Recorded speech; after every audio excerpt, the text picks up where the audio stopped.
Hello, this is Danny Raymond, the voice behind Ray's Guide. Two of the things that are still on the roadmap as uncommitted for 3.23 and thus presumed to be part of a 3.23.x post-release build is the Retaliator Gold Standard rework and the implementation of user-facing modularity on the Retaliator, specifically with just the cargo modules in the initial implementation.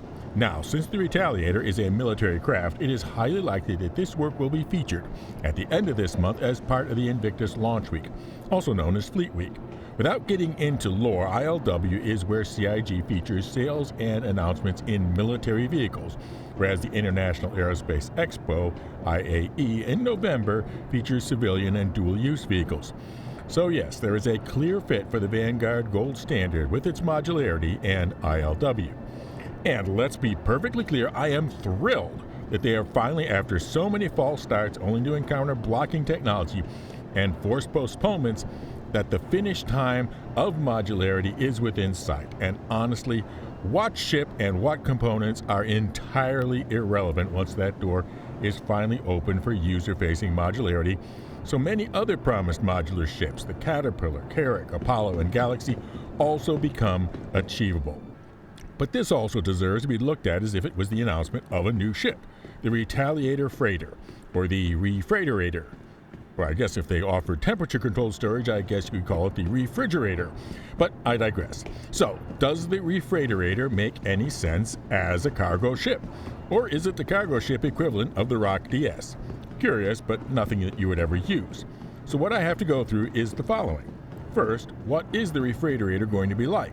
Second, what are the desired qualities in a general cargo ship, and will the Refrigerator measure up against them? And third, are there perhaps some specialized missions for the Refrigerator? And if so, is the Refrigerator the ship that you would use with them? So let's look in-game at the Retaliator bomber for some answers.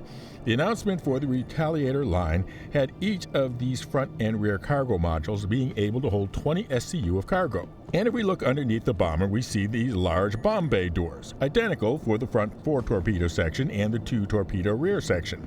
And it looks like the only way that this would work with the cargo modules is that these bomb bay doors are replaced with a vertical cargo lift, 2 units wide, 5 units long, and 2 units high, or 20 SCU, as advertised. Might the forward module, which holds more torpedoes, be able to be 3 units high? Even if there was enough headspace inside to fully fit 3 full units, which is doubtful, the landing gear are not high enough to stack 3 levels of cargo when it's lowered. So, 40 units of cargo max, 6 less than the Cutlass Black. And because there are 2 separate narrow lifts, we're unlikely to be able to fit, say, a Cyclone or a Rock aboard, unlike the Cutlass. And bear in mind that the Retaliator is not a cheap ship. The Rebomberator version is nearly 8 million UEC under the new pricing. Now, the Refrigerator is likely going to be not that expensive, since those size 9 torpedoes are not cheap, but it's still likely to be well more than the 2.1 million new price of the Cutlass Black, which has 6 more SCU. So what makes a viable cargo ship? It must carry enough cargo and have a low enough operating cost to turn a profit, obviously. The Retaliators not only have a high initial cost, but also have a very high operating cost per hour, and as I said, only 40 SCU, so many runs would be essentially a net loss. It should also be able to run on a comparatively small crew, so whatever profits they do have only have to be split so many ways. And bear in mind that with no torpedoes, that pilot has no directly controlled weapons. So saving money by going solo isn't an option on the Refrigerator, the way it might be on a Lancer or Corsair or C1, all of whom carry far more capacity of cargo and weapons under the pilot's trigger. And then there's another factor, a good small cargo ship, and despite its external dimension, the Refrigerator is a small cargo ship carrying less than 2/3 of the capacity of a Hull A.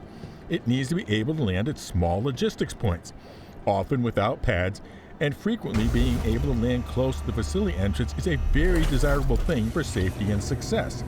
So let's leave aside the regular cargo running and imagine with some sort of serious blockade busting. Sure, a crew of 6 manning all those turrets would put up a spray of firepower, but nothing compared to a 6-person A2 or even a smaller crewed Corsair, Star Runner, Constellation, etc., and then put the extras in escort fighters. So let's consider the scenario where it's only half a cargo ship and half a bomber. Let's say a piracy scenario where you want to use the 4 torpedoes to disable the craft and then the 20 SCU of cargo area for the loot. Except 4 size 9 torpedoes don't say just disable to a ship, and 20 SCU cargo isn't that much. Compare that with using, for example, a Constellation or Freelancer Miss, whose far larger complement of smaller missiles would be much more likely to be able to be delivered with the incremental precision to just disable a craft. And then the potential loot space on them being enough to make the whole effort worthwhile. Or maybe you're instead deploying the half rebomberator, half refrigerator against a ground target, like, for example, Jumptown. Well, still, the A1 is a much better choice all around, not to mention, of course, the A2. So, small capacity, large footprint, large crew size, costs, etc. Is there really no use case for this ship? It seems like it. Is it really the Rock DS of cargo ships? Actually, that comparison might be truer than you think. You see, the common misperception about the Rock was that it was just a pointless design that nobody needed and even fewer people wanted. But it was more than that. At the time, we had plenty of seats that would move and spin, but only as part of a pre-made animation.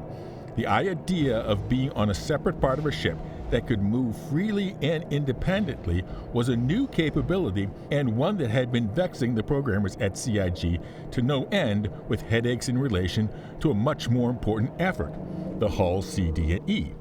And this rejected concept art for the Rock gave them an idea of a small-scale project to research and learn on. And then they sold it because, well, of course people would just snap it up as LTI tokens, which they did.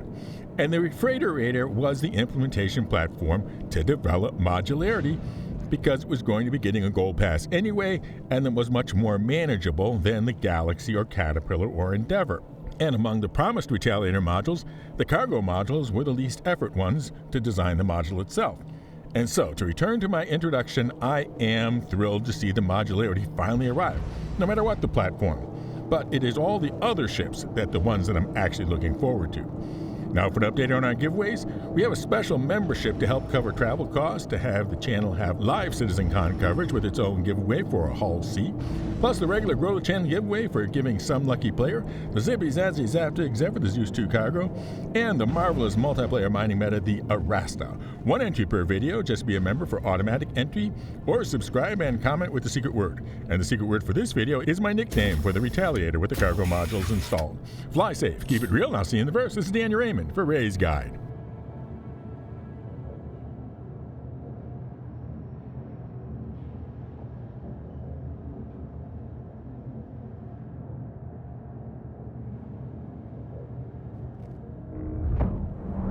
Aegis combat system active.